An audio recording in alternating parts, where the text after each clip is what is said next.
The next topic we wanted to hit for Liège Bastogne Liège was, can Tadej Pogačar win all 5 monuments? Obviously, he can win all 3 Grand Tours. We don't really need to discuss that, but he's won Liège now. It's going to come first or second last year. What's your gut reaction, Benji? I think that looking at the other monuments out there, I think Lombardia is one that he can win. Yeah, that seems to be one that is doable.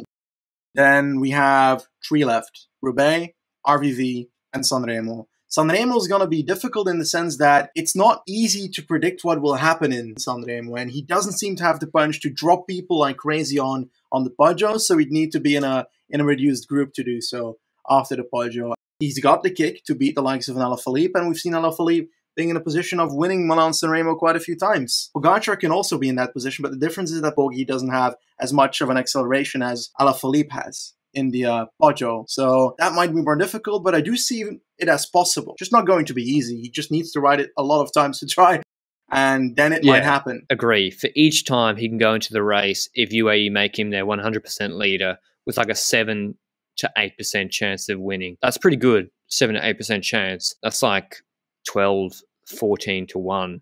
But the problem is he'll have Wout van Aert and VDP there. So it's not like when Nibali won, you've got like the sprinters who can't climb, or can sprinters not climb? But I'm just saying... Are you attacking Nibali? Yes, I am. But I'm just saying with Wout van Aert and MVP at the moment, I don't envision the Nibali scenario happening because, as Benji said, if Pogačar goes, you'd think that Alaphilippe would be right there with him. So yeah, it's a game of chance. He's just got to keep throwing the dice for the next 10, 15 years, and hopefully it pays off. But that's the hardest one. Ask Peter Sagan. He was favourite like 6 years in a row. It's damn hard to win Milan-San Remo. But sorry, Roubaix, Benji. So Roubaix and RVV, I put them in this. Well, they're not really the same, is it? I think that Tour of Flanders is definitely more possible than Roubaix in the sense that he's got the climbing abilities to get over it. Look where Nibali came, 22nd, 23rd or so in the year that he tried. Alaphilippe's the better comp. Was looking good as well.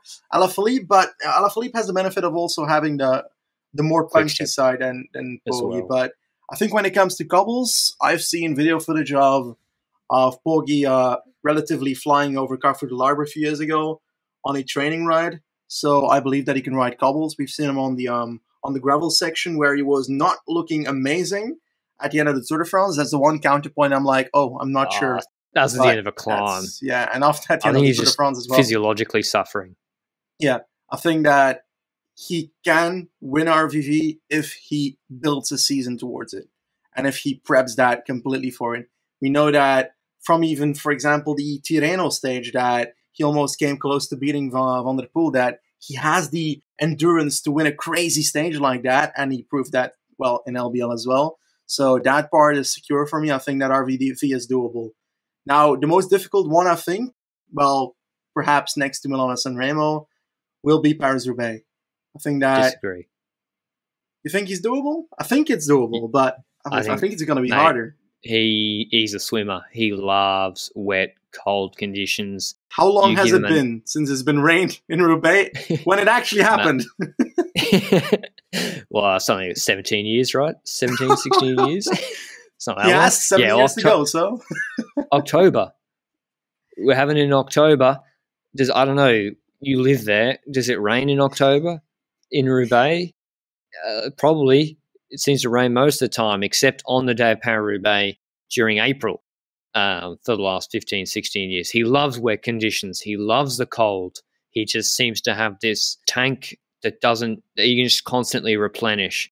Whereas MVDP in the cold at Tirreno done cooked himself, and he was like, I couldn't push 200 watts at the end. Pogačar could have kept going for another hour, it seemed. Another 5Ks, he would have won that stage. I know that's got more climbing than Paris-Roubaix, but the point is, it's an endurance race. He seems to have incredible endurance. He's good in bad conditions. His handling is outstanding. Will he ever be the favourite for Roubaix? No, of course not. But I think MSR is so hard, such a lottery, whereas he does actually have certain advantages in Roubaix. And I think he's just a gamer, to use an American term. He just wants to ride every race. He wants even the ones that don't theoretically suit a Grand Tour contender. I think if he wants to have a good result at Roubaix, this is the year. April Roubaix, I mean, you can fuck yourself up. And then your Tour de France is done.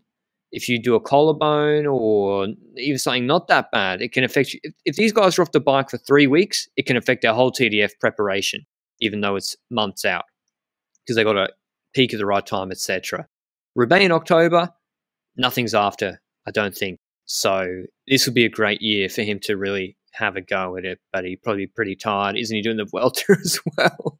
So, but yeah, you think he's ever a chance of going into Roubaix as a top 10 contender? I think if he plans a season towards it, yeah. But I think winning it will be hard, knowing that we've got so much talent on the cobble side of things as well.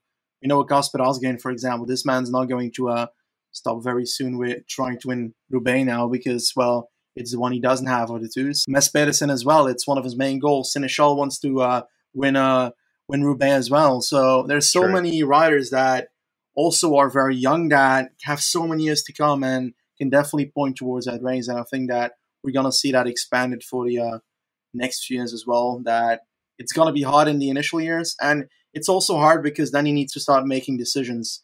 And Pogačar now is arguably the best Grand Tour rider we have in the world, in my opinion. And you can't do it all. Exactly, you can't do it all, and you need to plan your season towards what. Why do you think that, for example, an Alaphilippe would not do it until last year going to RVV? Because he wanted to win other stuff beforehand. And now he's found a way to combine the Classics and the Ardennes Alaphilippe. And it's not going perfectly either. I know, and I'd argue he stretched himself a bit too thin. Yep. As well. Yeah, and I think that's the question indeed. Will Pogačar win all three Grand Tours in the next 3 years? Probably. He'll win all three. But will he decide it's enough? Have you heard of Remco Evenepoel? Yeah, but that's for after the 3 years. I'm fine with them sharing. Right. Okay, true. They'll just split them, etc. After Froome wins this year at the Tour. Yeah, I think it's possible Pogačar can win all 5 monuments, but I think it's extremely unlikely. Anything's possible, but I think no. Like the scheduling, etc. You know. How's he going to do Lombardia 1 year? He's going to want to do the Vuelta. I just don't see it happening. How many and which ones? I think he wins Lombardia, and that's it. I don't think he wins the other 3. I think he wins Lombardia and RVV, and that's it. Maybe. We'll see. It's RVV's tough. He'll have to want to do a different program or maybe just do what Alaphilippe's doing. But anyway, that was our men's recap and then discussion about Tadej Pogačar winning all 5 monuments. It's possible, but we don't really see it happening. Let us know what you think in the comments.